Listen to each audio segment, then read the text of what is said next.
Set aside si SF1 kapag tapos na tayong mag-check kay SF1 at SF5.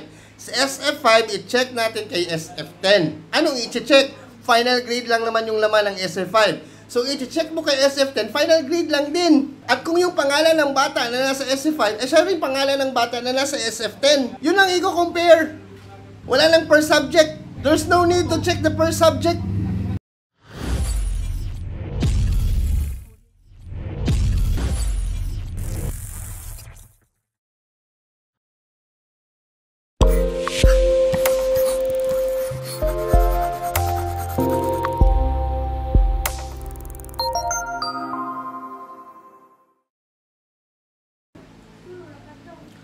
Okay everyone, good evening. I hope everybody can hear me and okay naman yung reception ko tonight. So bombarded na naman ang inbox ko ng napakaraming messages regarding School Form 10 kasi nga panahon na naman ng checking of school forms, ano? So I hope you like this video, share it sa iba. And once and for all, try natin sagutin lahat ng mga katanungan niyo regarding the School Form 10 since its implementation last 2017. So, Season 7 na tayo, ano? Yes, this is actually Season 7 na tayo ng School Form 10. And until now, ganun pa rin. Marami pa rin tayong mga tanong, questions, issues about the School Form 10 na hindi ko alam kung bakit patuloy nating nagiging issue after 7 years of its implementation. So if you have any questions, comments, reactions, or if you want to share anything about some practices ninyo, whether it's the best practice or it's the worst practice that you've encountered, tapos mahiya kayo, matakot kayo, you can just PM me here. Send me a message, I'll read it. I will keep your identity anonymous. And if you want to comment sa ating video, you may do so and we'll highlight it here sa ating video para makita at ma-share din natin sa iba. Ano? So, yun nga, the School Form 10 has been implemented in our agency since 2017. Sa mga hindi po nakakalam, hindi naman po sa pag-aangat ng sarili nating upuan, isa po ko sa mga nabigyan ng pagkakataon upang idisenyo yung mismong structure ng School Form 10. Kasama po tayo sa School Forms Reengineering team na ilan sa mga napili dito sa ating ahensya nationwide na pinangunahan po ni former Director Roger Masapol ng Planning Service and of course with the help of Sir Jonathan Diche ng Planning Service ng Central Office who was the one who handpicked me na makasama sa School Forms Engineering team. Part po ako sa ng elementary unit ng SFRT that time. So, yung dinisenyo po natin yung School Form 10, we were in the mindset na baguhin talaga yung Form 137. Ito yung history behind Bigay mo natin yung history behind. Baguhin talaga yung Form 137 kasi 50 years na po yun. Yung School Form 137 was already implemented and used by our agency for 50 plus years. So, with that, it's time to update it kasi maraming mga data elements. When we say data elements, yun po yung mga finifill upan natin na mga sections sa loob ng School Form 10. Bawat pong isa doon na tinatawag natin data elements, binilang po namin yan. Mula sa Form 137, binilang po namin lahat ng finifill up ng teacher. And there were around 50 plus na mga data elements na nakita din natin. So, binawasan natin yon, binago natin, tinanggal natin yung mga matatanda na sa DepEd. Katulad ko, 10 years na ako sa DepEd. No, actually 13 years. So, yung mga matatagal na sa DepEd, alam ninyo, yung Form 137, 2 copies talaga yan na ginagawa natin. Every year, ginagawa natin yan siya. And 4 times a year natin yung ginagawa kasi quarterly yung pag-fill up natin ng Form 137. And then, big deal masyado yung number of school days kasi nilalagay natin yung sa likuran. Nilalagay natin yung number of school days doon, total number of attendance ng bata, pati yung absences niya, nilalagay natin yan sa Form 137 noon. Pati yung mga observed values, naalala nyo? Yung mga nakikita natin sa card, yung behavior ng bata sa loob ng classroom, na, ano tawag dito? Na sinusulat natin sa card. nilalagay din natin yung sa Form 137. Lahat ng yung tinanggal po natin. Binago po natin yung lahat. Ang nilagay na lang po natin sa School Form 10, yun pong profile ng bata. Basic profile ng bata. Kahit yung address ng bata, tinanggal natin. Kasi it defeats the purpose of saying permanent record. Kasi nga, learner's permanent record. Kapag sinabi po natin na learner's permanent record, ibig pong sabihin nito, yung pong hindi na mababago na data ng bata.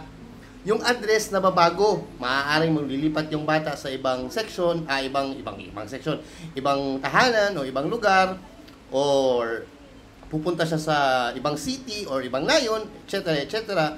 Maaaring magbago yung mga data elements na yon. So yung napanatili po natin sa ating SF10, yun lang po yung permanent. Yung core values or yung observable values ng bata, tinanggal po natin yun sa Form 137 kasi nababago naman po kasi yung ugali. Kasi the school is the institution who will mold the character of the child. So kung maaaring yung bata ay hindi maganda may mga hindi magagandang ugali siya or behavior or character siya, yung school ang may responsibilidad na to craft or to mold yung character ng bata. So ibig sabihin kahit yung character, yung observed values ng bata inside the classroom is not permanent. Kaya tinanggal din natin yung sa Form 137 pagdating sa SF10.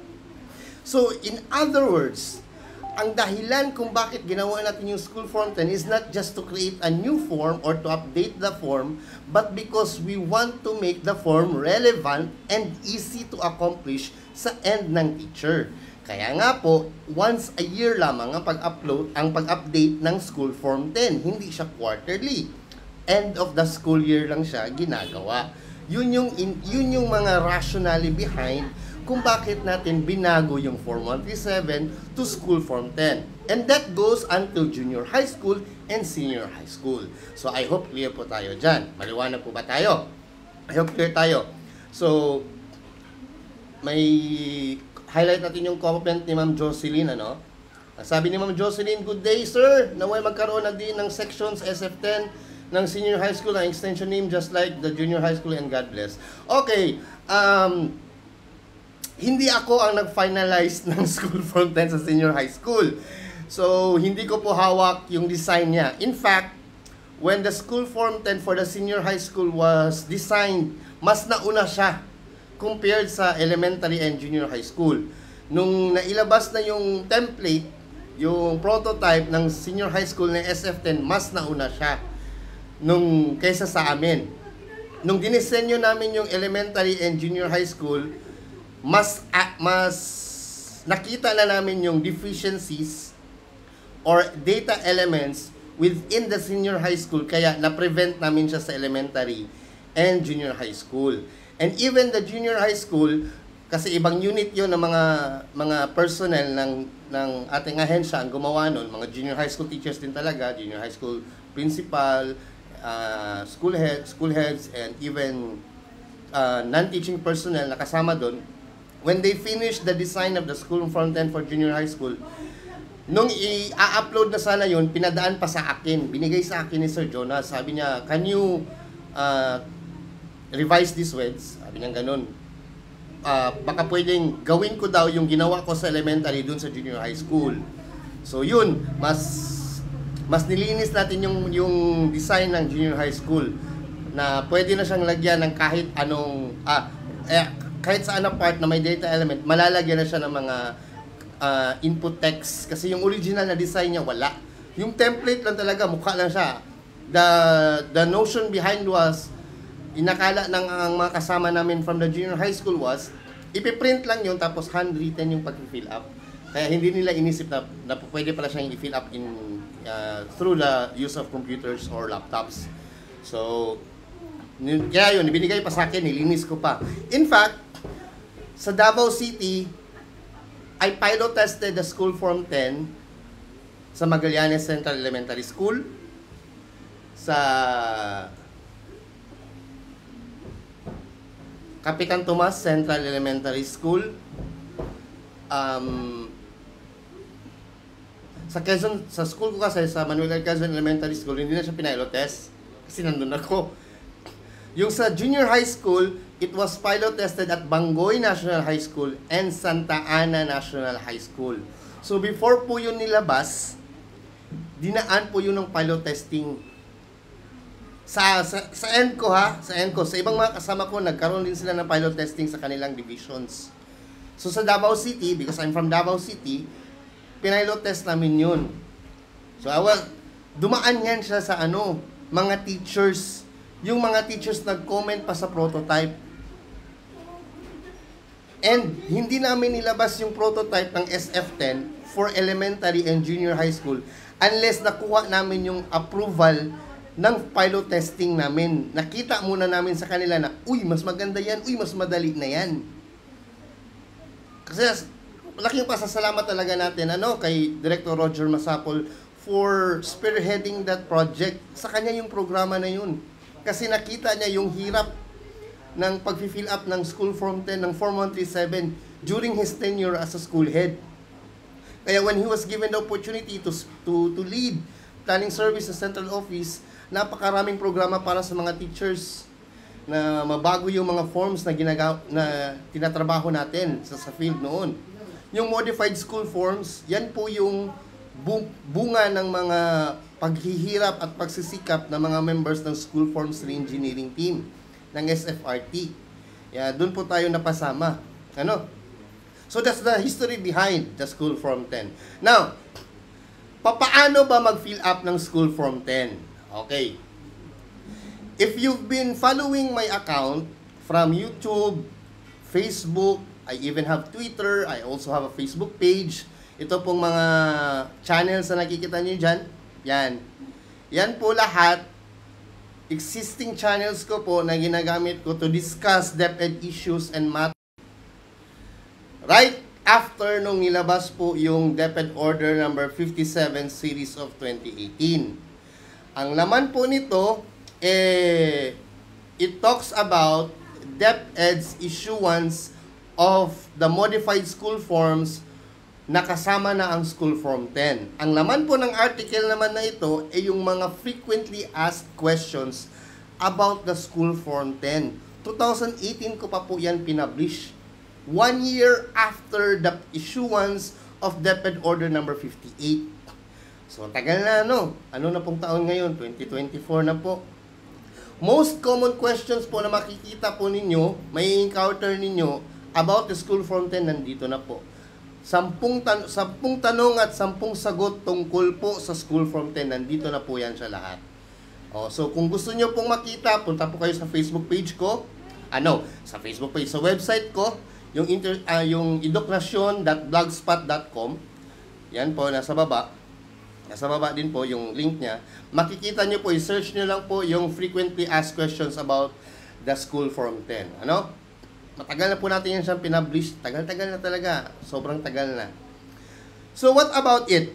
First and foremost, pinakauna or pinakamadalas na tanong po na naririnig po natin about the School Form 10 is, ano ba ang mga attachments talaga ng School Form 10? Okay. Ano-ano ba ang mga attachments na kabilang ng School Form 10? Magsisimula po ang School Form 10 kay Grade 1 at Grade 7. Kung senior high school, Grade 11. Una tayo sa elementary. Kasi sila talaga yung unang-unang gagawa ng School Form 10. Grade 1. Ang kasama po na attachment ng School Form 10 sa Grade 1 ay birth certificate. So, dalawa na.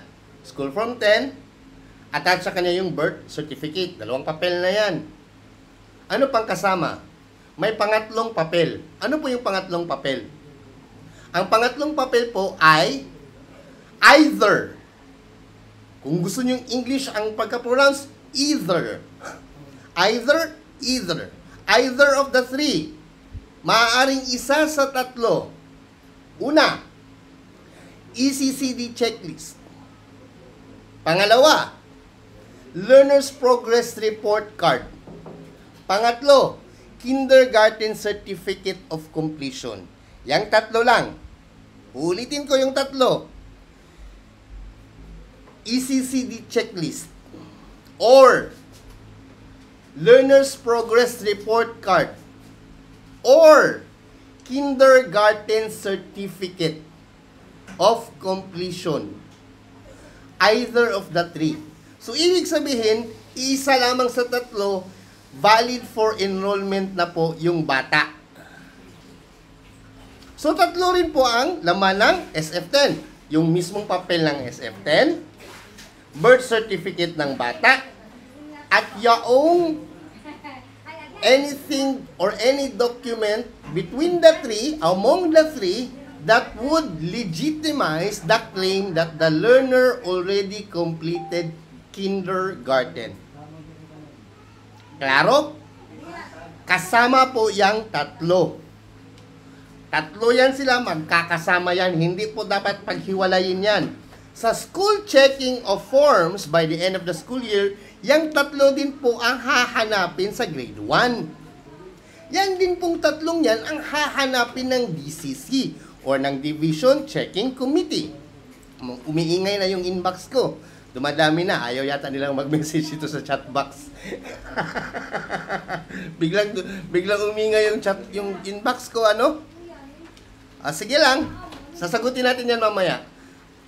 Yung tatlo muna. Una, SF10, permanent record, birth, tsaka any document among the three that would imply na itong batang ito ay nagtapos ng kindergarten. Pangalawang tanong, Sir, paano kung lilipat yung bata sa ibang school mula na grade 1? Ano ipapadala? SF10 lang? Hindi. Kasamang ipapadala yung tatlo. SF10, Kindergarten Completion Card, ECCD, or diploma or yung Certificate of Completion, at saka yung birth certificate. Yang tatlo po, kasama po yan dapat ipapadala. Hindi po pwedeng iisa lang ang ipadala ng elementary school. Tatlo. Oo, alam ko, hindi po yan sinusunod. Pero yun naman po talaga nakalagay sa DepEd Order number 58, Series of 2017. Yun din po yung nakalagay sa DepEd Order number 54, Series of 2016. Alangan namang sabihin natin, hindi. Bakit? Ang tanong ngayon, Sir, bakit isasama pa yan? Masyado nang mabigat yung ipapadala sa LBC o yung sa GNT.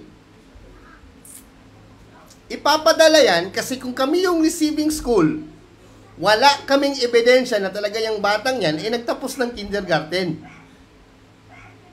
Kaya nga po, kung titingnan ninyo, tingnan natin, ha?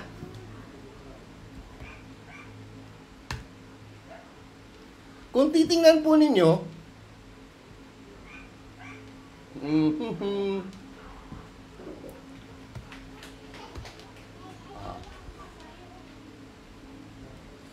kung titingnan po ninyo yung ating, ito yung prototype, di ba, ng School Form 10. Tingnan nyo yung eligibility for enrollment. Ano nakalagay dyan? Eligibility for enrollment in elementary school enrollment. Hindi lang po grade 1 enrollment. Uulitin ko ha. Ang nakalagay dyan, eligibility for elementary school enrollment. Hindi po eligibility for grade 1 enrollment. Ibig sabihin, kung lilipat yung bata sa iba't ibang school, elementary school pa rin po yun. At hahanapin pa rin po itong tatlo. Kung sa School Form 10, chinek na po nito ng previous school or ng originating school yung Kindergarten Progress Report Card, dapat ipapadala niya yung Kindergarten Progress Report Card kasama ng SF10 tsaka birth certificate dun sa receiving school. Bakit hindi po ganun ang sinusunod, sir? Ang tanong pong ganun, hindi ko po masasagot. Tanong po natin dun sa mga school na hindi yun ang mga ginagawa nila. Yun po yung nakalagay sa policy. Yung structure kasi natin dito, ang rationale behind kung bakit ginawa natin yung School Form 10 is para mapadali yung trabaho ng teacher. Paano magiging madali yung trabaho ng teacher kung maghahanap pa siya ng legal document or school document na magpapatunay na nagtapos nga ng kindergarten itong batang ito kung nag-transfer lang sa kanya. Wala nga. Ang pinadala, school form 10 lang. Pati birth certificate, itatago pa ng originating school. Anong gagawin nyo dun? Ipadala nyo yan sa receiving school. Wala na nga sa inyo yung bata eh.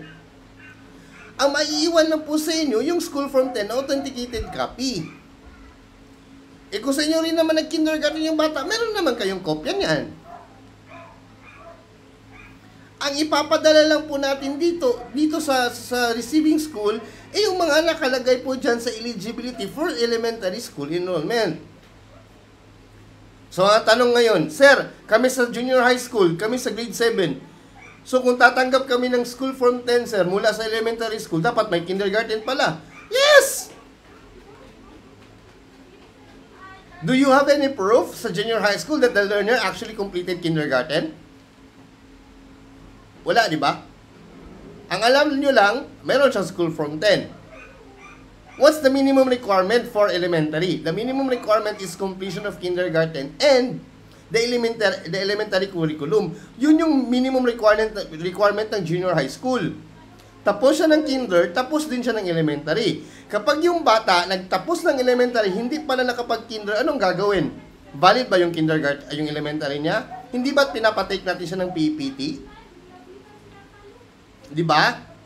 Kasi nga, kailangan yun. Kasama siya sa K-12 curriculum. Hindi po yan siya grade 1 to grade 12 curriculum. Kindergarten to grade 12 curriculum. Kasama talaga yung kinder. And for that very reason, kasama dapat natin yung kindergarten kapag tatanggap tayo ng junior high school na school form 10. The same goes up to senior high school. Kasi that will ultimately justify na itong batang ito na tapos niya yung kindergarten, elementary level, junior high school level, pagdating niya ng senior high school. That's the rationale behind. Ang pinagtataka ko, bakit ayaw ipadala ng originating school? Why are you hoarding these documents? What purpose do you have of keeping these documents? Wala naman eh. Ano yan? Ipapatimbang nyo? Dadalhin nyo sa magbubutit, mababakal, magjajaryo? Give it away! Ipadala nyo dun sa pinag-transferan ng bata. Keep the authenticated copy as is dun sa inyo. Ipadala nyo. Paliwanag ba? Are we clear? Ulitin natin ha. Ang nakalagay dyan, no? Eligibility for elementary school enrollment. Hindi po eligibility for grade 1 enrollment. Therefore, all of these documents should be seen within the school form 10. If may papasa niya lahat. Kung hindi niya may papasa lahat, at least one of these documents should be presented within the school form 10 as an attachment. And then may nagtanong pa sa akin kagabi, Sir, kanino ba talaga daw na school ang ilalagay dito? Nakita niyo po yung box? Yan, zoom natin. On natin to, on natin nyo to, on natin yung cursor ko. Yan. Ito. Ito daw. Sir, itong name of school dito, sir. Itong name of school dito. Kaninong school po ilalagay na name dito? Malamang sa malamang, kanino pala? Maniwala kayo sa hindi, may nagsabi na sa grade 6 daw, yung grade 6 na school daw ilalagay dito. Kung saan daw siya nang-graduate ng grade 6, yan po daw ilalagay dito. What? Eligibility for elementary school enrollment nga eh. Kinder Progress Report Card. Nakita niyo yung box? Yan oh, box yan siya oh. Box. They are within the same box. Iisang box yan siya. Yan, oo, kita nyo yan, box na yan. So, meaning, iisang compartment siya. Iisang tinutukoy niya. Credentials presented for grade 1. Bakit grade 6 ang ilalagay dito? It definitely defeats the purpose. Nakaka-stress. Kung saan nag-graduate ng kindergarten yung bata, yan yung ilalagay natin na name of school dito. Hindi kung saan nag-grade 1 yung bata. Kung saan nag-grade 1 ng bata, dito ilalagay yung school. Dito, dito. Yan, yan. Diyan, under yan siya sa scholastic record. Diyan ilalagay. Teka, namatay yung TV, yung second monitor ko. Wait. Pinaglaruan na naman ang pusa ko. Kakainis talaga itong pusa ko eh. Yun. So, I'm really wondering, paano, if ever yung bata, PEPT, completer, o yan, lalagay mo yan dito, yan, PEPT, dyan. Gagamitin yan siya kung yung bata, accelerated during the beginning of grade 1, or in between grade 1 to grade 6. So, kung yung first box mo, grade 1, grade 2, nag-PEPT siya, bigla siya nag-accelerate papuntang grade 5. So, yung next box dito, imbis grade 3, magiging grade 5 na. But, remember, hindi magiging grade 5 yan siya dyan unless ilalagay dito yung mga information, yung credentials that was presented that would suffice the claim that learner actually completed grade 4, grade 3 and grade 4 as an accelerated or PEPT passer. Kaya kailangan po yan siya ilagay dyan.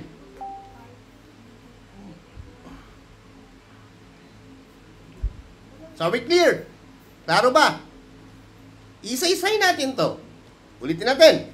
Either one of the three. O, ito yung sinasabi ko kanina. Maaaring kindergarten progress report card. Yan yung one page na back-to-back ng kindergarten. ECCD checklist. Yan yung isang booklet na hawak-hawak ng mga kindergarten teachers na pinifill up nila every school year. Na ngayon, 3 times na daw nilang ginagawa within the school year. Napaka-troublesome talaga nito. Tapos, yung kindergarten certificate of completion, yan yung parang diploma na nakapagtapos ng kinder yung bata. So, either one of the three ang maaaring i-present ng bata for enrollment sa grade 1. Kapag na-enroll na siya sa grade 1, attachment yan siya kasama ng SF10. Kapag na-attach niya siya sa SF10, hindi na po natin yan siya tanggalin. Kakambal na niya yan. Kasama niya sa kakambal niya yung birth certificate. O, yung tanong na naman, sir, birth certificate, sir, pwede ba, sir, LCR lang, sir, yung local city register? Pwede. Kung wala, baptismal certificate. Kung wala, barangay certificate. Kung wala, NPA yung batang yan. Barangay certificate na lang. Kung wala pa rin. Pero dapat, ito naman yung nakikita ko sa barangay certificate. Kung ano yung nakalagay dapat sa birth certificate na main profile ng bata, yun din dapat yung iti-testify ng barangay certificate. Yun din yung isa-certify niya. Na this child, whose name is Juan de la Cruz Jr., is the son of Juan de la Cruz Sr. and Juanita Maria Clara Epipanyo, who was born on month, day, and year. Yan po din dapat nakalagay dun. Dapat nandun yung basic profile ng bata. Hindi po pwede na this certification is issued to pangalan ng nanay or pangalan ng tatay to represent that the child bearing the name of ganito is their child. My goodness! Walang birthday. Anong ilalagay sa LIS kung walang birthday? Dapat yung barangay certificate na kasama niya, dapat it will also identify the child. Hindi po pwede na yung laman ng barangay certificate will only certify the name of that learner. Hindi lang naman ganun dapat. Dapat klaro. Okay? So, yun po ang kasama. SF10, birth certificate, or barangay certificate. Pinaka-worst na yung barangay certificate. Pinaka-least na talaga yan siyang barangay certificate. Ha? And, either of the three, ECCD checklist, progress report card, or the kindergarten completion form. So, tatlo ang kasama ng SF10. Now, pagdating dito sa scholastic record, maliwanag naman yung nakalagay dyan. Name ng school, school ID, district, division, region, classified as grade, kung anong grade level siya, school year, name ng advisor, and of course, yung signature. Bakit may signature? Kasi that will also testify na itong grades na ilalagay dito, ipinapatunayan ng maestrang ito or ng gurong ito ay totoo as affixed by his or her signature. Yan po yung purpose ng signature dyan. Kasi yan po ang magpapatotoo na ito pong lahat ng grades niya dito, yung grado niya ay totoo. Kasama nung certification sa likod. Pero gagamitin lang naman yung certification sa back page, itong ano ba yan?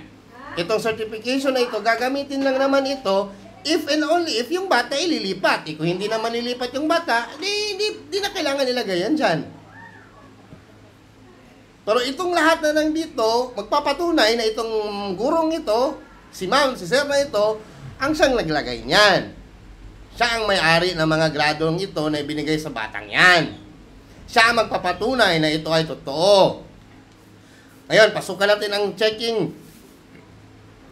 Sa School Checking Committee and Division Checking Committee, sinabi doon na i-compare ang SF10 with the birth certificate.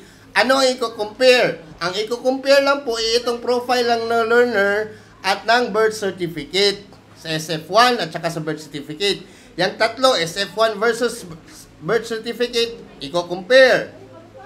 Ulitin ko sa checking ng school forms checking, sa school-based and sa division checking committee, ang i-check lang po nila dyan, yung SF1 versus birth certificate.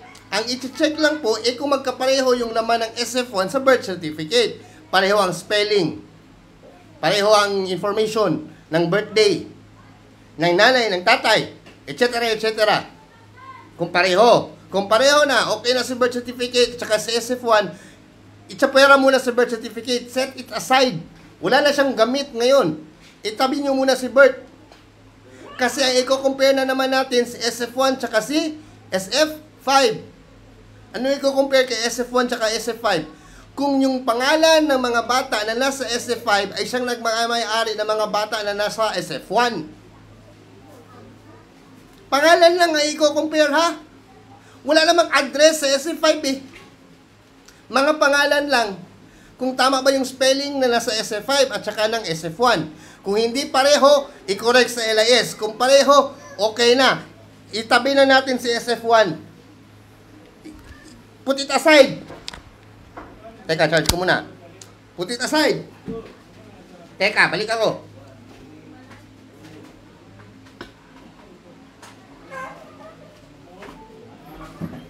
For some reason, itong mga pusa ko, tinatanggal nila yung sasaksakan.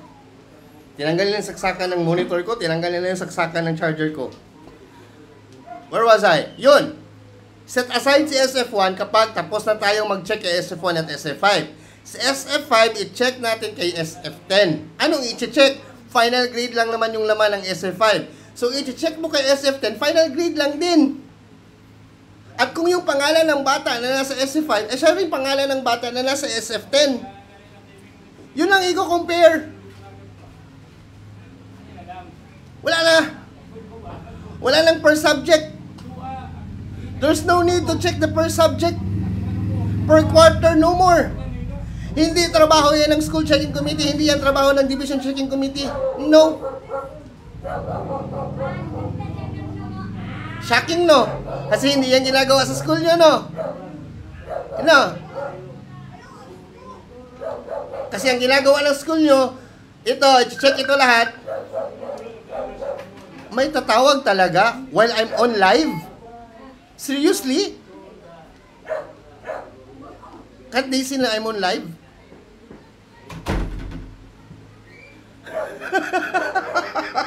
As in, sasagutin ko yung mga tanong nyo later. Ang ginagawa ng school nyo sa checking, ganito. Kukunin yung SF9, i-compare dito sa SF10, di ba? Tapos, per learning area, i-check. Per quarter, i-check. Tapos, final rating, i-check. Tapos, i-check din yung remarks. Hindi naman kailangan yun eh. Kasi ang sinabi ng DepEd Order 11 Series of 2018, i-compare si School Form 5 with School Form 10. Ano bang laman ng SF5? Ang laman ng SF5 ay mga pangalan ng mga bata at final grades ng mga bata. Walang per learning area doon. So, ang i-check mo lang, yung tama ba tong pangalan ng batang to, at saka siya nga yung may-ari ng final grade na yan. Yun lang. Compare it with the School Form 5. Eh, di tapos. Di ba? Mas mabilis. Pero masyadong diligent yung ating mga checking committees, both sa school and sa division, check nila lahat. Check natin yan. Kahit hindi dapat i-check, i-check.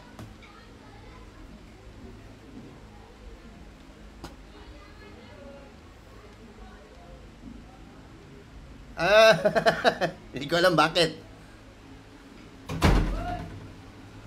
In my opinion, it's a waste of time and a waste of government's resources. Ulitin ko ha? In my opinion, it's a waste of time, it's a waste of the government's resources. Bakit? Kasi kapag mag-checking na si school and si division, of course, dun yan siya sa mga di-aircon. Eh kasi masyadong marami yung i-check, mas dumadami yung i-checkan. So mas tatagal. Therefore, it wastes electricity. Aircon eh.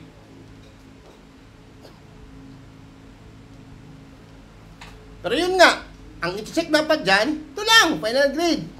Compare it with the SF5. And then, check yung pangalan, LRN, birthday, LRN, tsaka pangalan lang. Kasi yun lang yung naman ng SF5. Yun lang i-check. Nothing else. Kailan titingnan yung school form 9? Yung card, kailan titingnan? Kung yung final grade ng SF10, itong SF10, kung final grade niya, at yung SF5 hindi pareho. Kung hindi pareho yung final grade ng SF5 compared sa final grade nitong SF10, i-check kay SF9. Anong i-check? Yung final grade lang din. Hindi pa rin i-check yung mga learning area. Bakit? Bakit hindi i-check yung learning area? Kasi ang trabaho ni SF9 is only to validate which one is true. Si SF5 ba or si SF10 ba? Kung ang nakalagay sa SF9, 90, ang nakalagay sa SF5, 90, ang nakalagay dito sa SF10, 92, ibig sabihin mali si SF10. Iko-correct si SF10. So, manually correction yun. Kukorek yun, touch and go, or correction tape, and then annotate, papa-countersign kang school head. Si school head lang mag-a-annotate niyan, hindi si teacher, si school head. Anong basis natin? DepEd Order number 58, Series of 2017 din. Nandun yan. Basa-basa ng policy para pag may time. Let's be updated. Dali lang naman yan eh. Paano kung mali ang school form 5? LIS ang i-correct. And then download ulit ng corrected SF5. Do not touch the SF10 kasi pareho pala sila ng SF9 eh. Sir, paano kung iba yung grade ng SF5, final grade ng SF5, iba pa rin yung final grade ng SF10, iba pa rin yung final grade ng SF9. Paano yan, sir? Saka bubuksan yung class record. I-check na yan yung per learning area. Yan na yung panahon mag-check ng per learning area. Iko-compare si class record kay SF9 kung tama ba pareho. Kapag tama pareho, saka iko-compute yung final grades ng bata sa SF9. Baka kasi mali yung pagkakakompute ng final grade sa SF9. Yun po yun. But, in all honesty, in all reality, imposible naman kasi mali pa yung SF9 tsaka yung class record eh. Bakit? Kasi may composite sheet tayo sa class record. Yun ang kinokopya ng teacher sa SF9. Pero if in case talaga, extreme case na magkamali pa rin talaga, saka yun bubuksan. But if tama si SF5 and SF10, woo! Tapos! No more! No need na mag-open ng kung ano-ano pa. What's next to check?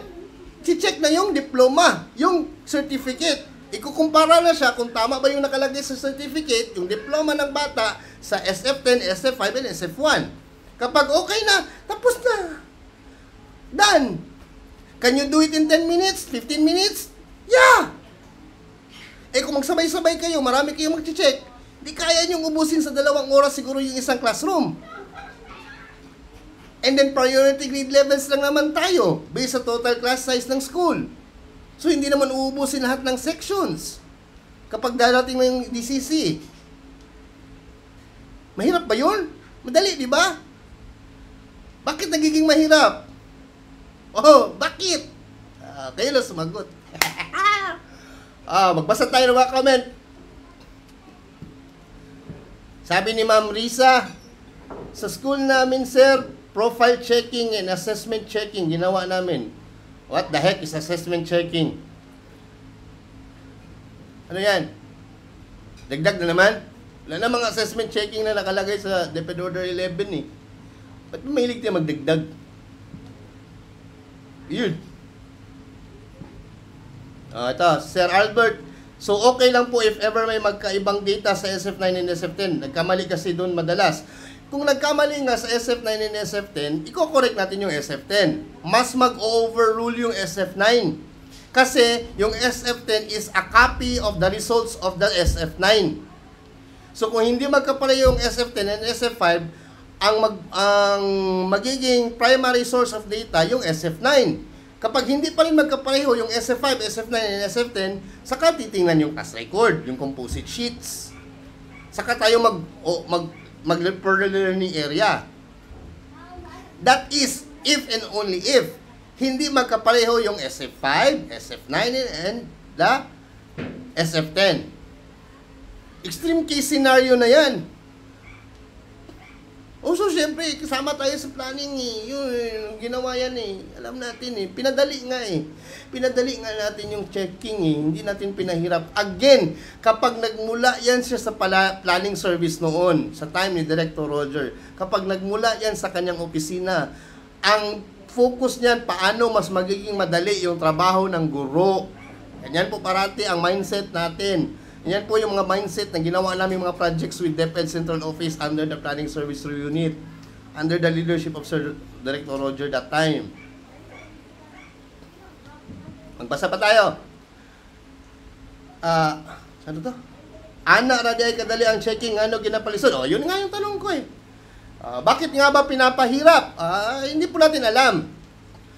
It's actually, I believe, it is the absence of being updated with the current policies of our agency.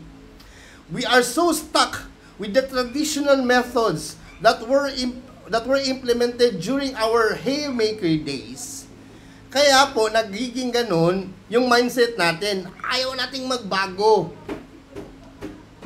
Kaya paulit-ulit na mas nagiging pahirap yung pinapadali na ng ating ahensya.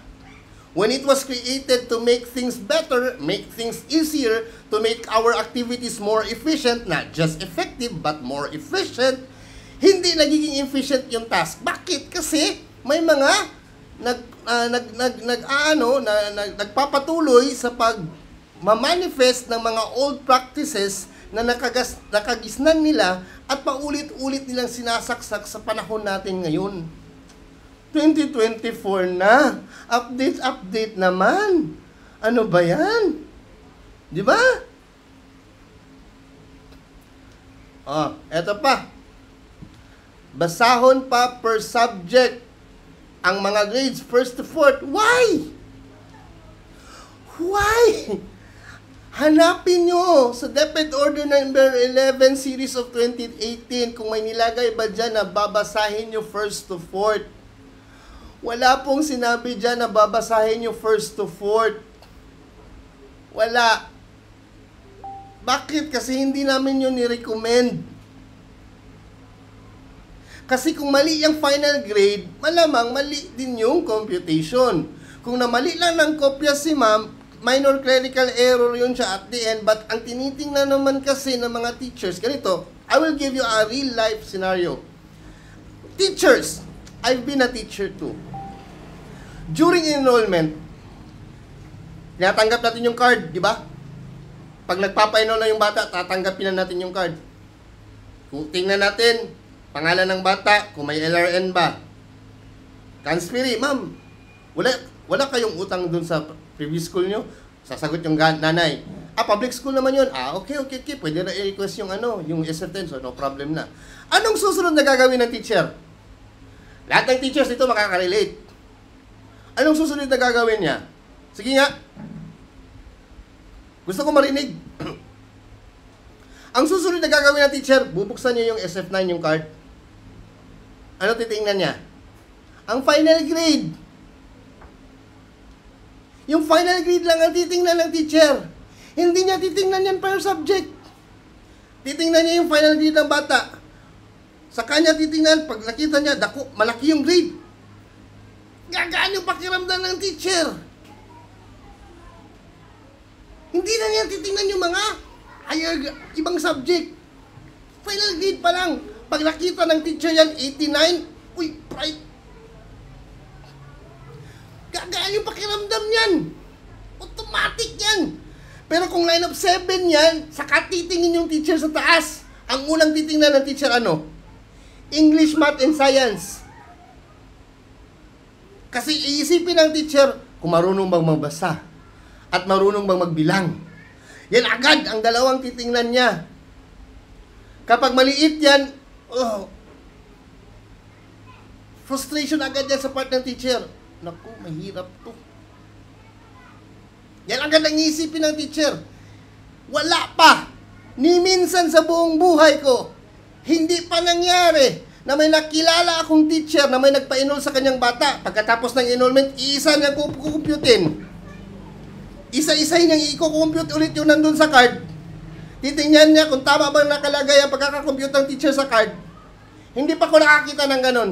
Sige, maghanap kayo ng teacher na ganon. Bibigyan ko na 1,000.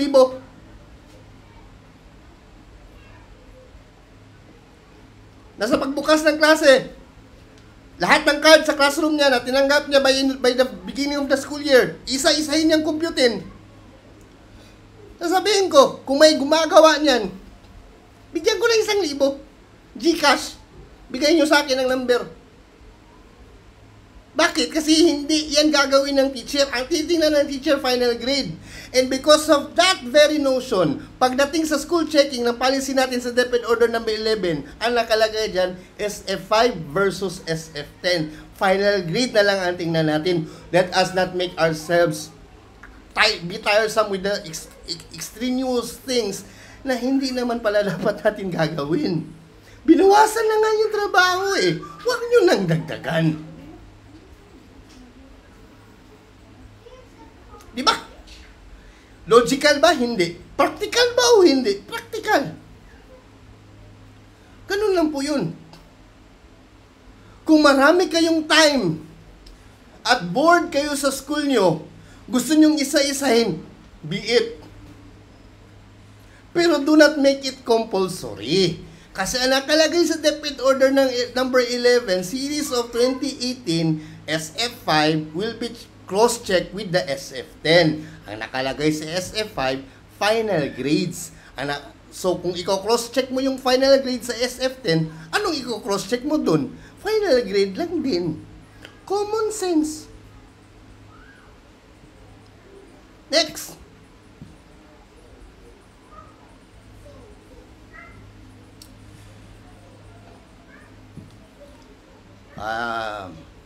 Ayun. Where are we? Teka. Ito. Paano kung magkamali sa SF10? Hindi pwede ba magbura o ulitin lahat ng SF10? Okay. There are two scenarios for this. Si Ma'am Helen. Ano ba to? Si Ma'am Helen kasama ko sa SFRT? Nagtatanong pa. Bayan!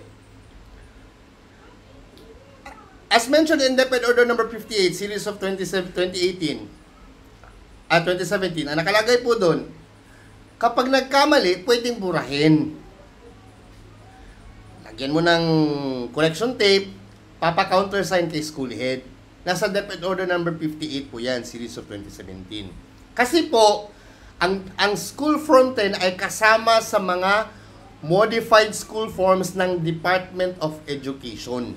Under DepEd Order number 4, series of 2014, lahat ng school forms are within the accountability of the school head. Ulitin natin. The accountability of all school forms from school form 1 to school form 10 is under the responsibility of the school head. Siya po yung accountable. Kaya kapag magko-correction sa school form 10, si school head din yung magka-countersign. If that is clerical error. Pero kapag correction ng name, yan po, hindi na specified sa DepEd Order number 58 kung si school head lang ba ang magko-correct. Pero within the premise of the original Form 137, kailangan niya ng annotation or justification or that would certification from the division's office. Kasi nga, on extreme circumstances, which is correction of the full name talaga ng bata, sa DO 54, 2016, ang may power doon is si Division Office. Minsan po kasi same yung final case sa SF9, pero may yeah, I already explained that a while ago.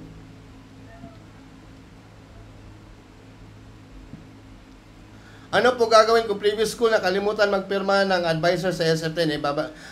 In our practice sa aming school, hindi ko na pinapabalik kung yung nakalimutan pirmahan ng originating school. Yung scholastic boxes. If and only if, ulitin ko hindi ko binabalik, kung, if and only if, yung certification box sa likod is signed by the school head and may dry seal. Kapag wala po yan, isasauli ko talaga yan. Ibabalik ko yan doon. Hyung! Unsa jud ibutang sa remarks sa school from 10, passed or promoted. Technically, both are the same. Pero because of the tradition, excuse me, ano ba yan? Technically, both are the same. When you are passed, it means you are promoted. You are promoted because you passed the grade level. Synonymous. Synonyms yan silang dalawa. Pero ang practice kasi ng DepEd is kapag learning area, passed. Kapag final grade, promoted. Ang contest ko lang naman dyan, nung sa school forms engineering team, sa kanila, and kahit sa central office, itatanong nyo sa kanila sa planning service, ang parati ko sinasabi is, ang promoted, it means that the learner is promoted, not the form.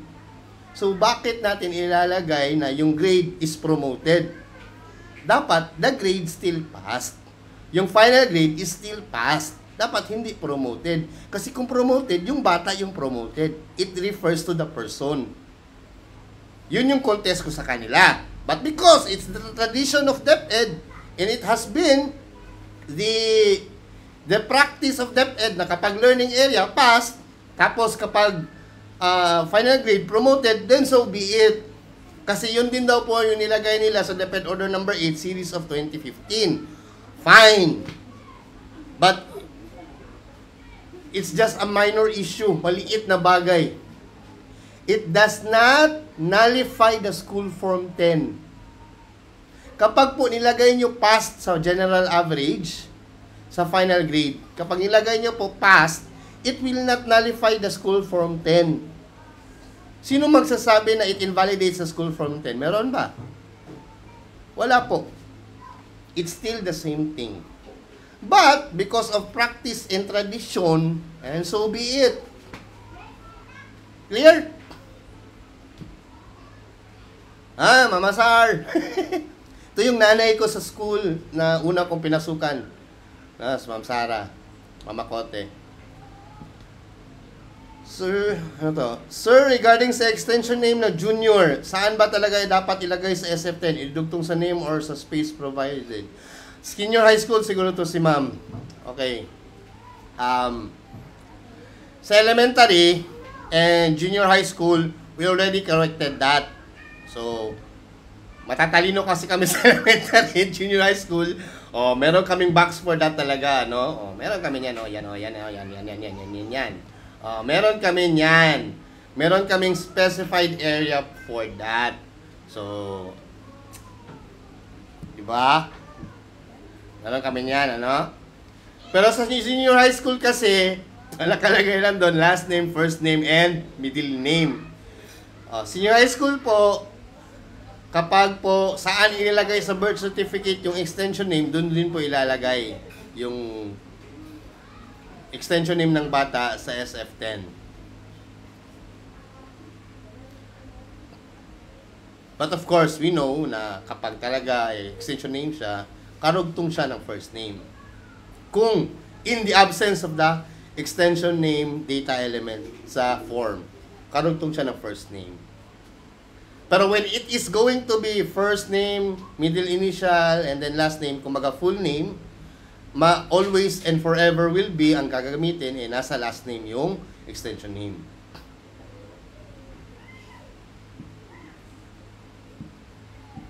Ito.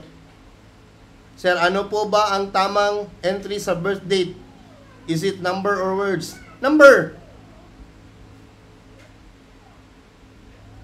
Number!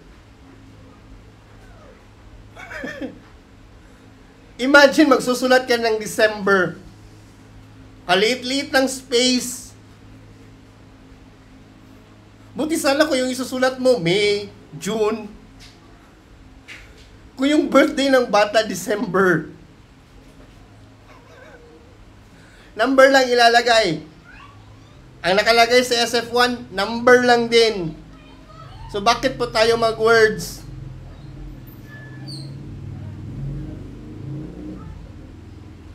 Let us not make our lives difficult. Pinapadali ng ahensya ang ating buhay. Huwag natin gawing mahirap. Printed copy of SF10 grade sa proceeding grade level po or 100.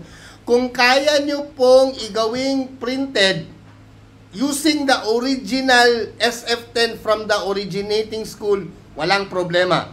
But that also means that you will have to make it possible na yung paglalagyan ng ink ng bawat grade sa printer when it is going to print it in the original SF10 will suit it perfectly.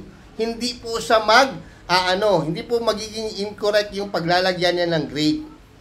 Kasi the originating school will send you the original SF10, then therefore you will also accomplish that same original SF10 as the receiving school. Kung gusto niyo gawing imprinted yun siya, i-timing nyo talaga. Siguraduhin yung tempo yan.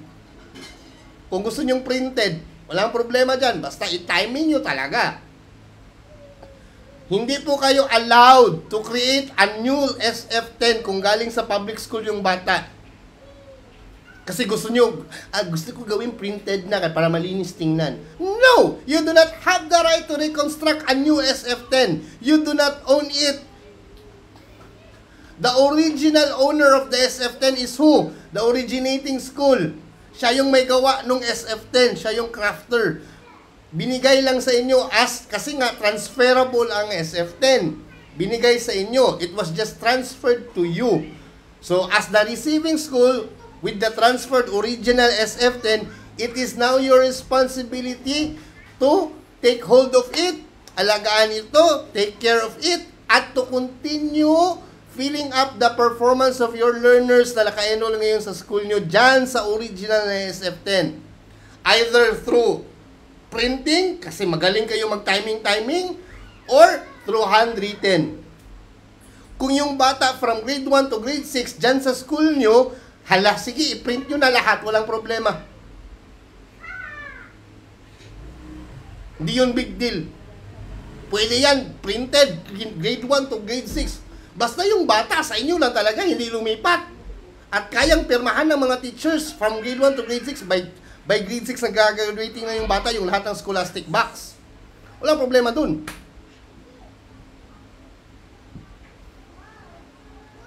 Paano kung nagkamali sa SF10? Tapos na tayo dyan. Ang ibang school, pinapa-recreate ang SF10 ng mga transferee kahit galing sa ibang public school ang bata. O tamang SF10 template. Maling practice. Tamang practice. Maling practice. Ang tawag dyan, worst practice. Hindi yan siya best practice. Worst practice. Incorrect practice. In other words, malpractice. Ewan. Teachers, kapag uutusan kayo na gumawa ulit ng bagong SF10 from the beginning, huwag kayong pumayag. Hindi yung trabaho magre-reconstruct ng bagong SF10. Dagdag trabaho yun. Kayong pumayag. Grade 6 teacher ka. Lumipat yung bata sa'yo this school year. So graduating na siya. Yung SF10 na galing sa public school from grade 1 to grade 5 yun. To sasabihan ka, Ma'am, sabi ni i-computerize daw natin o gawa daw tayo ng bagong SF10 kasi pangit na daw masyado tingnan yung mga SF10 na natanggap natin from the transferees. So gawa na daw tayo ng bagong SF10, ma'am, kaya para mas maganda daw tingnan. Ka pumayag? Imagine, magsusulat ka, mag-construct ka from grade 1 to grade 6. Hindi mo trabaho yun. Kang pumayag. No. Di ba yung responsibility? Bakit mo gagawin yung ginawa na ng iba? Accomplish na yun ng iba. Gets mo? Tapos na nilang gawin yun. Ba't mo ulitin? For what? For clout? Paano po pag same school lang po? Oh, na-mention ko na yan. See? Ahead. Ahead masyado tayo. Masyado tayong advance sa pagsagot. Next. Gipa-erase sa among assistant principal kay number among input sa birth date. So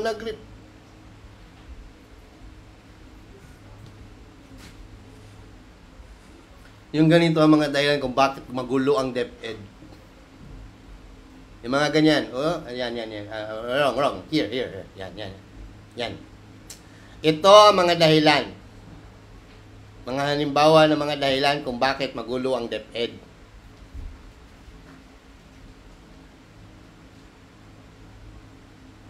Hindi naman mali. Pipiliting gawing mali. Kasi nga, yun yung preference niya. Mga aesthetics eh.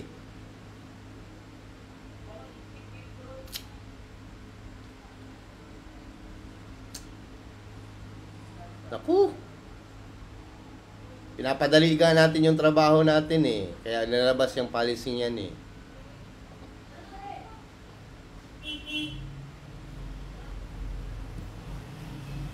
How about gipangwatihan ng mga box sa originating school? Iuli!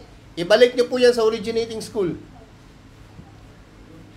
Sir, end of the school year naman. Oh, so, balik niyo dun. It doesn't mean na kasi end of the school year na, di na siya pwedeng ibalik. Balik niyo. Patulong kayo sa division planning officer ninyo. Contact your division planning officer, humingi kayo ng assistance. Ma'am, sir, patulong naman po kasi yung pinapadala ng SF10 sa amin ng ganitong school from this division, from this region po kasi may nilalagyan ng no entry eh. Public school naman po sana sila pero hindi po sumusunod sa policy. Pa-help naman po. Baka pwede nyo po i-contact yung planning officer ng division o region nila. Sa kanya ipadala. Sa uli nyo. Return it. Why? Kasi hindi natin mababago yung mali kung patuloy natin ito-tolerate yung mali. Be part of the solution. Do not tolerate the problem. Alam natin problema na nga yan eh. Kung ito-tolerate natin, hindi tayo nagiging parte ng solusyon. So, kaya 7 years na, season 7 na to ng School Form 10. We still have this issue. That's the reason why. because we continuously tolerate all of this.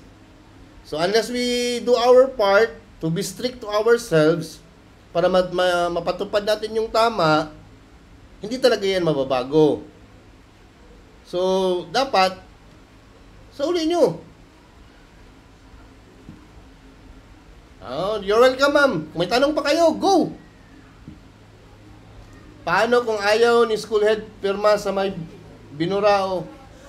Ipapasa sa kanya yung DepEd Order number 58. Share natin. My goodness!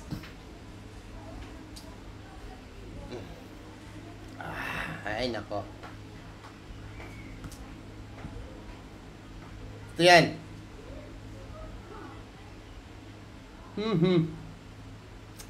Teka.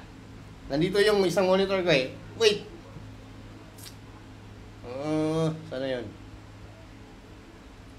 Dapat order number 58. Okay. Here you go.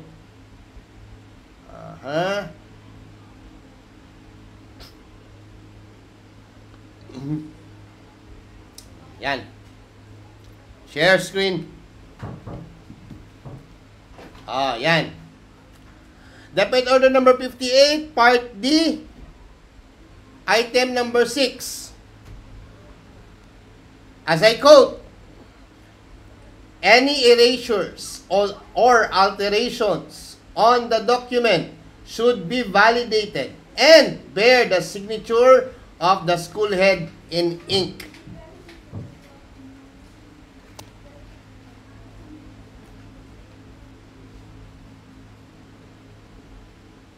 Na-share ba? Parang hindi yata na-share eh. I hope na-share. Basta Part D, Item number 6 ng DepEd Order number 58, Series of 2017. Parang hindi na-share. Yung na-share is yung yung ating School Form 10. Close na natin yung School Form 10.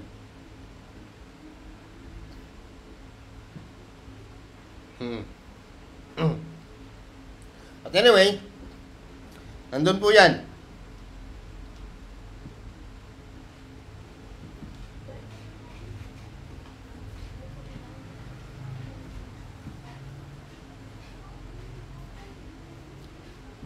Magbabasa pa tayo.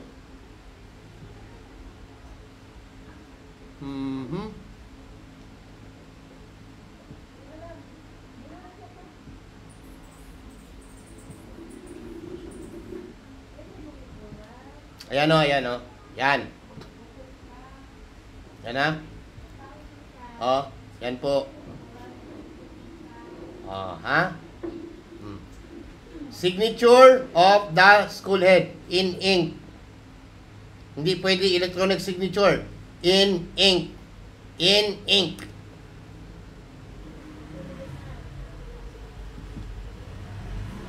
Ano pa?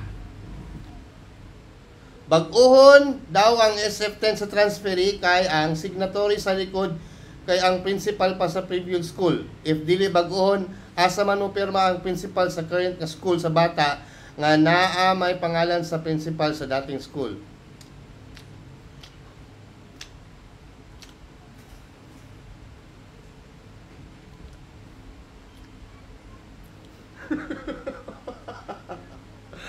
Ay! Okay. Ang mupirma sa likod, ang principal.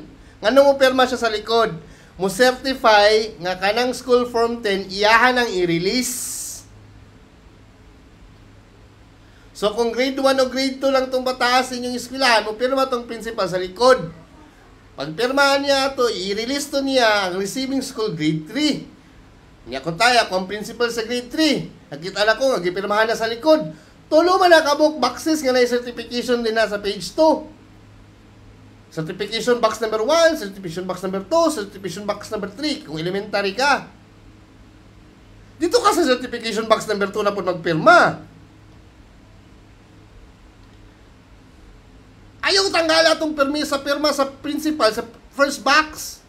Kay mo itong nagpamatuod nga katong grade 1 o grade 2 nga scholastic record sa bata nga naa din na sa original nga SF10 Katong eskwelahan na, kung asa to nakabutang to eskwelahan na to, motoy mo ingon nga kaning prinsipala nag-validate nga katong unod sa grade 1 o grade 2 ang bata tinuod.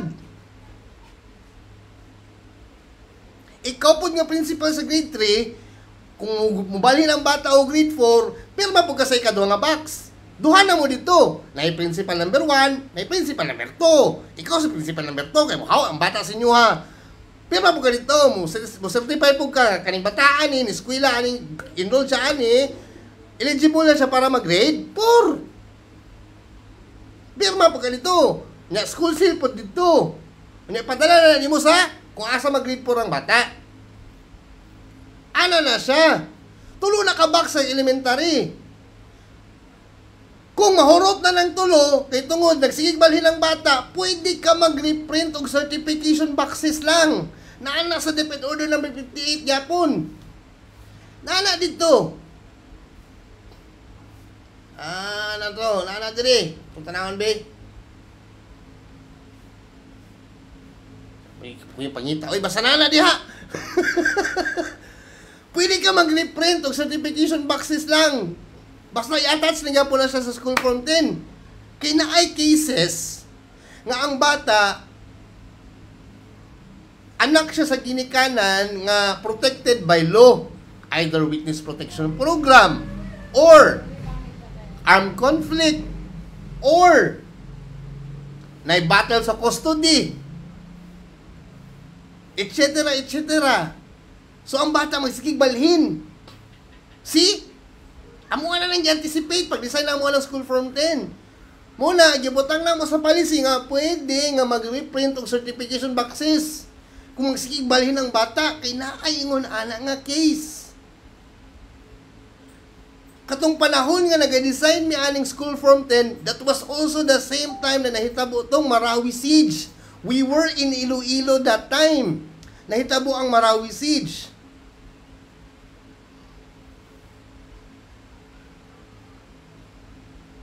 Nag-anticipate na siya. Dili ki porke nga naninipirma sa certification box sa likod, ang principal nga naka-receiving school, di na kong dawat na, di kong pirma na, kinaninipirma lain, binuang! Yan, huwag ibasa ang policy.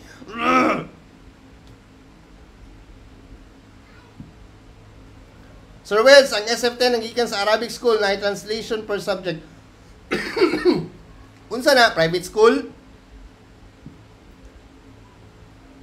Private school ba siya? Recognized private school ba siya?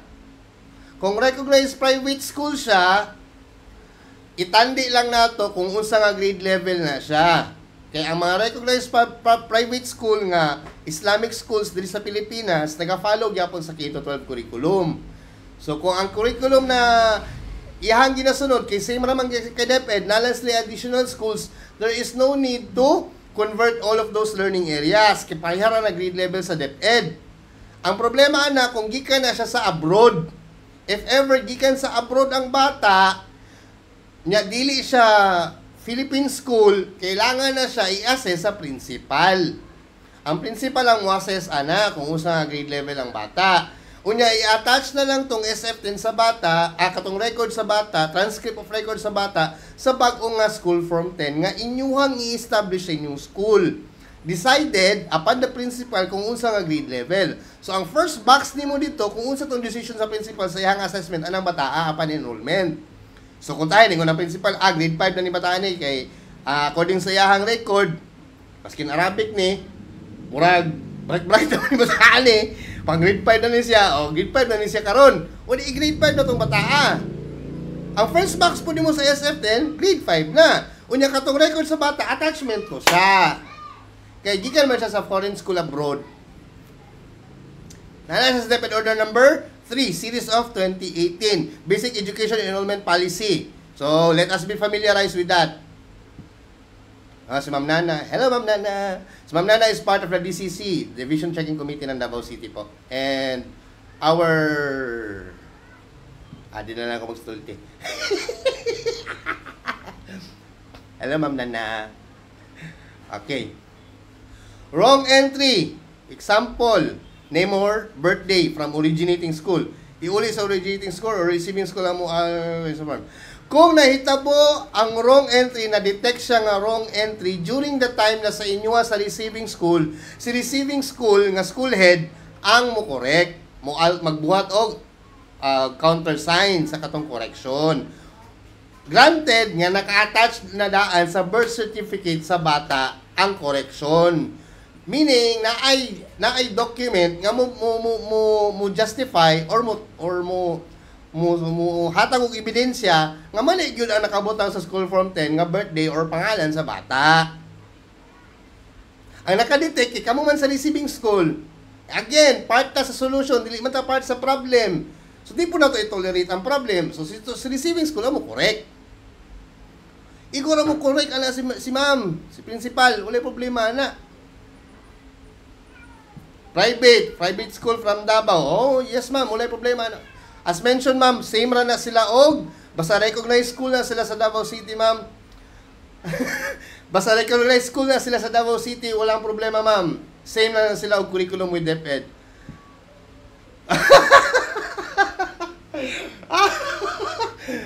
Si Sir Jonas. Shout out po sa kay Sir Jonas ang nako. Nahiya tuloy ako. Nagsasalita tayo dito. Sir Jonas po yung ating pong yun po ang ulo ng team namin, Kasama po si Director Roger. Siya po yung aming ulo. Si Sir Jonas po, ako. Kung kilala niyo, kung mamimit niyo po yan si Sir Jonas, talaga kayo, ma-amaze kayo sa galing ni Sir. Niwala kayo! Walang ano yan. Walang dyan. Hindi ba yan, Sir Jonas? LIS, policy, yung DepEd Order number 3, yung basic enrollment policy na yan. Naku, maniwala kayo. Galing ni Sir Jonas. Lahat ng mga school forms, from phase 1 to phase 2, yung mga modified school forms, kay Sir Jonas yan. Siya yung tulong sa atin. Of course, siya yung ulo natin, Pero lahat ng yun, plano lang, hindi yun magiging totoo at the end, without our bossing talaga.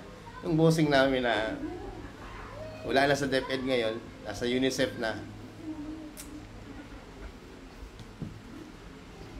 Mahaba-habang tanong to. Good PM, sir. Unsaon man tong mga SF-10 nga gipadala through different countries nga wala pa niabot sa mua. Naay proof na na-send na kay naghatag og tracking number. Mag-checking na wala pa gihapon. Ang ingon sa JNT deliver na daw pero wala man mi na-receive. Ibalik na mo sa JNT, gisib na daw namo. Nihawa na ang rider nga naka-assign tabang mga langit. Okay, ganito. Kung Philippine school abroad, wag na natin gawing mahirap. Kung sadyang pinadala, may tracking number and evidence naman, and then sinabi naman ng JNT talaga na may na-receive sila at pinadala, siguro may naka-receive or walang naka-receive sa end ninyo, humingi na lang kayo ng soft copy. Abroad naman kasi yan. As I said nga, wag natin gawing mahirap ang madali. Gamitan natin ng konting common sense. Pero mas maganda pa rin talaga na merong hard copy. So kung hindi na natin ma-reproduce yung hard copy, gaya ng sinabi ng DepEd Order number 54, Series of 2016, supposedly, in extreme scenarios, may school form 5 that would suffice. Pero ito kasi nasa abroad Hindi naman kasama yan. So pwede na natin, kunin nyo lang yung And then, hopefully that would be enough. And kung pwede nyo mahingay pa rin dun sa school na baka mapadala pa yung isa pang kopya, kahit yung authenticated copy man lang, wala naman problema dun Si Sir Roger ang head. Of course, yun nga yung sinasabi ko po kanina, sir. Yung bossing natin, yung naging tulay na maging totoo lahat, yung mga programa ng planning service. Napakalaki ng naitulong ng planning service sa mga guro. Kung alam niyo po lang kung gaano karami na yung mga nagawa ng DepEd Planning Service Unit ng Central Office para sa mga teachers. At yung patuloy na pinaglaban sana namin before under the leadership of Sir Bossing, Sir Roger, and na nilakad talaga ni Sir Jonas. Kaso, hindi ko nababanggitin kasi may ibang direction na ang ating ngayon about it. So, it's about it. Okay na po yung from private Davao, kaya lang gibutangan og no entry ang other boxes. If from private school, walang problema kung lagyan nila ng no entry. You can reconstruct another SF10. Walang problema dyan kasi private school naman yun eh. Kahit pa magkamukha yung SF10 na ginagamit nila at ginagamit natin, you can create another SF10 kasi private school sila. So, most of the time, yung laman ng private school na SF10, may mga learning area doon that is not delivered or hindi kasama sa curriculum ng K-12. Example, yung grade 1. Yung grade 1 natin sa K-12, walang English sa first quarter. Walang Filipino sa first quarter. Pero sa mga private school, meron silang iba pa talagang subject aside from that. So, with that being said, yung SF10 nila, iba talaga yung laman sa laman ng SF10 natin. And then, yung structure ng SF10 natin, nakalagay na lahat ng learning area. So, pwede nyo pong kunin yung SF10 nila, i-attach nyo lang po sa SF10 na gagawin ninyo. And that will serve as the private school copy ng learning ng bata, scholastic record ng bata during his time in his enrollment with the private school, and then the current years na pag-aaralan ng bata with the public school system. Wala po problema dun. Shout out. Sir Jerry, Boss Direk. Direk Jerry. ASDS ng Pangasinan ka na ba po ba, sir? Kala ko Bulacan ka before eh.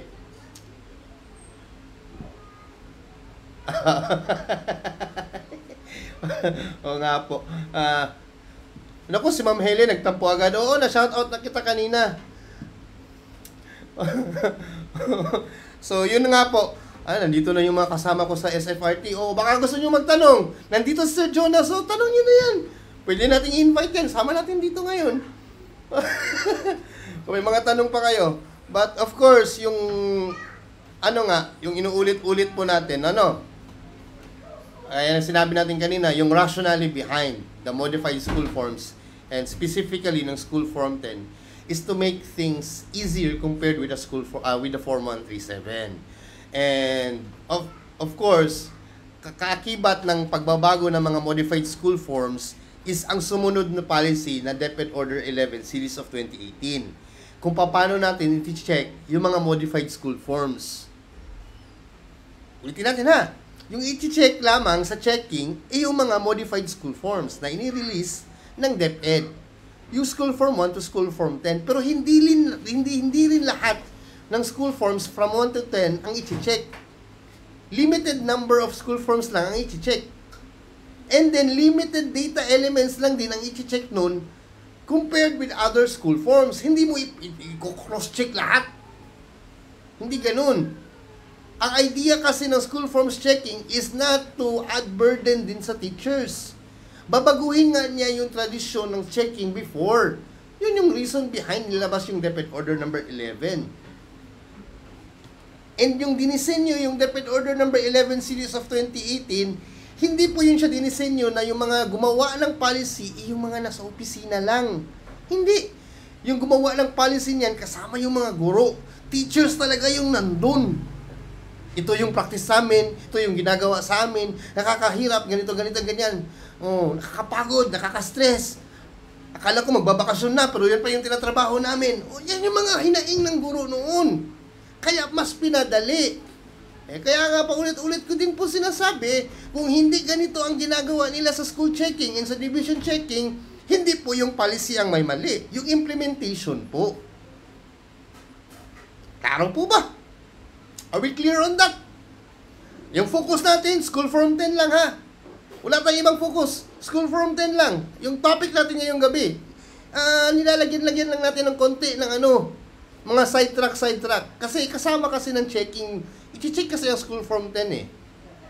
Hindi lang siya para dyan eh. May mga checking na magaganap para sa school form 10. So kaya natin mayroon tayong mga tawag nito, mga palamuti na mga topics din. And yun din, sasagutin yung mga tanong na tinatapon niyo to ngayon sa akin ngayon sa Facebook. O baka may tanong pa kayo dyan. Hanap mo na ako sa inbox ko. Medyo marami-rami na rin itong mga messages sa inbox ko eh. Isa-isahin natin itong mga tanong sa inbox. Tingnan ko. Ito mga nasa inbox, ito po sila ang takot magtanong sa live. Tingnan natin. Tingnan natin.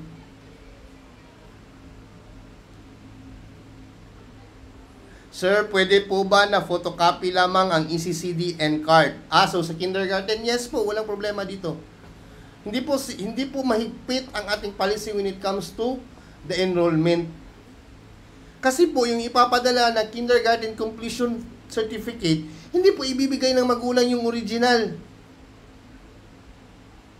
Kasi, karamihan sa magulang, pinapa-frame pa nga nila yun nilalagay sa dingding sa bahay. So, hindi nila ibibigay sa inyo yung original. So, kung ibibigay niya sa inyo, photocopy lang, okay lang, tatanggapin nyo. Eligible for enrollment na yun. Huwag nating gawing mahirap yung buhay natin. Yung mga hindi binanggit sa policy, ibig sabihin, it could be either of two things. One, na-overlook. But most likely, hindi na siya importante. That nobody thought of making it a big deal. Yun, ha? Ulitin ko ha. It could only be one of two things. Either it's overlooked. Pero sa dinami-dami ba naman ng mga members who actually crafted the policy, malabo yung overlook. It could be, hindi na siya ganun ka-significant o importante. Para paulit-ulit pa siyang pag-usapan. So, hindi naman binanggit na kailangan original. O di, photocopy lang. Bigay nyo. Tanggapin nyo. Enrolled na yung bata. O, sige, yung mga tanong pa dito sa inbox natin.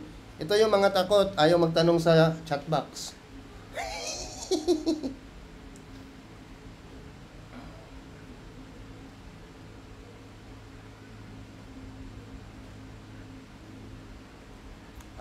Okay. Diploma. Ayaw kong pag-usapan yung diploma. Trabaho na po yan ng DCC. Ayaw kong pakialam dyan sa diploma. Ayaw kong makialam dyan. Mayroon na po kasing policy about dyan Nasa DepEd Order number 36, series of 2019 yata yan Yung visual identity marks. Akala ko kasi that should be strictly followed. Nganong mga bright ang all? Well! So I guess, yung ibang mga tanong dito nasagot ko na, so hindi ko na binasa ulit. Yung mga ibang tanong dito sa inbox ko, nasagot ko na kaya hindi ko na binasa ulit. So I guess that's about it. Kung may nakalimutan man ako, it could also be na hindi na siya ganun ka-significant para pag-usapan pa siya. Basta remember po, ulitin po natin ha. Last part, before I end my live tonight. Una, magpasalamat muna po ako sa dami-dami nyo pong mga nanood ngayon. Medyo marami-rami ngayon tonight. And sa mga kasama ko po sa School Forms and Engineering Team, kay Sir Jonas, kay Direct Jerry, kay Ma'am Helen, and of course, everybody else behind the crafting of the School Form 10, the Modified School Forms Phase 1, Phase 2, and the policy guidelines of the Division School Checking Committee. Maraming salamat po sa inyo. Shoutouts po sa pinakamamahal naming direktor, Sir Roger. Hope to see you again. Nagkasama kami last month. We had a dinner dito sa Davao City. Nilibre ako ni Sir. Yay! But anyway, so sa School Form 10 po, ulitin na po natin, 1 copy. Isang copy lang po ang i-accomplish ni ma'am. I-accomplish niya to end of the school year. 1 copy lang. Kaya mo ulit-ulitin. O emphasize natin, 1 copy every end of the school year. Kapag po na-establish na po yung 1 copy na yun, ipapasa niya po yun sa next grade level. And so on and so forth. Yung original, ang paulit-ulit po na i-accomplish ni teacher. Wala pong iba. Unless po grade 7 na po yung bata. Ibig sabihin, yung junior high school na School Form 10 naman po, ang i-accomplish niya. So, original na po yung gagamitin niya na School Form 10 from their school kasi junior high school na siya. And the same goes with grade 8, original ng School Form 10 from grade 7, 9, 10. And then pag grade 10 naman, moving up to grade 11, yung 11 naman ang tatanggap ng authenticated copy. ng junior high school na SF10. Gagawin na naman siya ng bagong SF10 for the senior high school. Mentioned in the policy, kasama na ipapadala from the moving up or transfer of the learner's permanent record ang kanyang mga attachments. Kasama na dyan yung PEPT kung accelerated yung bata, birth certificate ng bata, kindergarten completion certificate or ECCD checklist or learner's progress report card ng bata. Kasi po, yun po ang magpapatunay na natapos niya po ang mga curriculum ng bawat level ng ating ahensya. Tapos siya ng kinder, tapos siya ng elementarya, tapos siya ng secundarya junior high school. Kasama po yun sila lahat. Hindi po pwedeng SF10 lang ipapadala. Kung yun po yung ginagawa nila, they are not following the correct practice. Hindi po yan ang binanggit sa ating policy. Kaya huwag po nating sundin. Nawa po, kayo po mga nanonood ngayon, i-share nyo po sa mga kasama nyo. Hindi ko po tatanggalin itong live. Nandito po ito sa account ko. They can review it. Kung may mali man ako nasabi, they can correct me. And I will always stand to be corrected. Wala pong problema dyan. Kung may mali ako, I will admit it. Sasabihin ko, okay, I made a mistake around here. When I said this or I said that, I made a mistake about that. Walang problema dyan kung may mali ako. But of course, please specify me the specific policy that would tell me na mali nga yung sinabi ko. Kung wala namang policy, claim nyo yun. So may claim kayo, may claim ako. Yung claim ko mula sa policy, nakasama ko sa gumawa, o kung paano yan? Di ba? Kaya medyo nakakainis eh. Ano yun? Kakainis yung part na nakikipag-argue sa'yo yung... So yun nga. SF10 ipapadala kung magta-transfer yung bata. Always remember, original lang ipapadala. Hindi gagawa ng bagong SF10 yung receiving school. Ulitin ko, hindi gagawa ng bagong SF10 yung originating yung receiving school. Unless with the following scenarios. 1, private school ang originating school. Pwedeng gumawa ng bagong school form 10 yung receiving school. 2, nawala yung school form 10 dahil nasunog. Nasunog yung school. Nabahaan yung school. Kasama sa Marawi Siege yung school.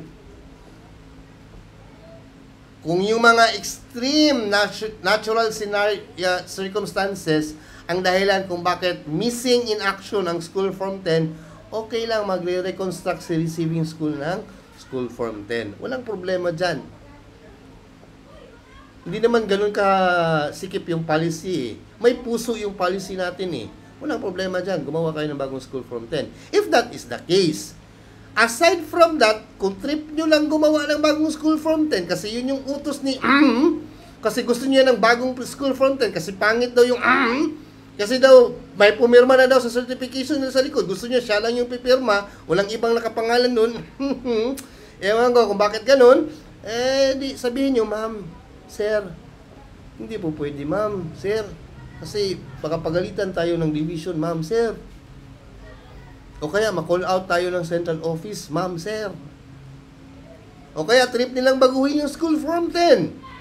Ulitin ko po, binilang po ang data elements na napapaloob sa school form 10. Yes. Binilang po na yan. Binilang yan isa-isa. Yung name, first name, middle name, last name, extension name, birthday, LRN. Yan po ang mga example ng data elements. Binilang po yan sa lahat hanggang sa pinakahuli-huli. So, hindi mo po pwedeng baguhin yan. Malalaman at malalaman po. And last but not the least, ang school form 10 po is a recognized legal document kapag ipinipresent po ito, kapag magpapa-red ribbon ka, mag-a-abroad ka. May narinig na nga ako sinabi nung registrar, nung policy planning namin dito sa Davao City noon last 2018, na ginamit yung permanent record to claim inheritance. See? Imagine, ganun kabigat ang permanent record, which is our school form 10. Kaya hindi po pwedeng kayo yung magde-decide kung anong gusto nyong mangyari sa school form 10. May mga batas tayo sa ating ahensya on how to facilitate it, how to comply with it, so that harmonious po ang salamuha natin sa iba't ibang schools when it comes to the receiving and transferring of our learners. Kasi po, at the end of the day, para naman po kasi yan sa learner eh. Hindi naman po yan para sa atin talaga eh. Kasi nga, learners permanent record. Hindi teacher, hindi school, hindi principals. Learners permanent record. Yun po ang binigay sa atin na responsibility. Ang pangalagaan, italaga, at itala ang mga naging performance ng ating mga bata sa loob ng ating mga paaralan. Yun yung dahilan kung bakit mayroon tayong ganyan. So, hindi po talaga yan para sa atin. Para yun yan sa mga bata. So, sana, magtulungan po tayo para sa ating mga bata. Kasi para sa kanila po yan. And of course, kapag po sumusunod tayo sa policy ng ating ahensya, nakakatulong din po tayo sa ating mga kasama sa iba't ibang kawani ng ating agency. Either district, division, region, or even elementary to junior high school or to senior high school offices. Mas nagiging harmonious po yung buhay natin sa DepEd. Diba? Ulitin ko po, lahat po ito, ginawa nating madali para po madali rin po yung trabaho ng mga guro. Kasi nga po, gaya ng sinabi ko noon, at uulitin ko pong sasabihin ngayon, kung ang kabataan ang pag-asa ng ating bayan, ang mga guro ang pag-asa ng ating kabataan. Maraming salamat po sa inyong panahon. Ako po si Sir Wedge ng Facebook, YouTube, at yung guro po ninyo dito sa Davao City. Maraming salamat na magandang gabi sa inyong lahat.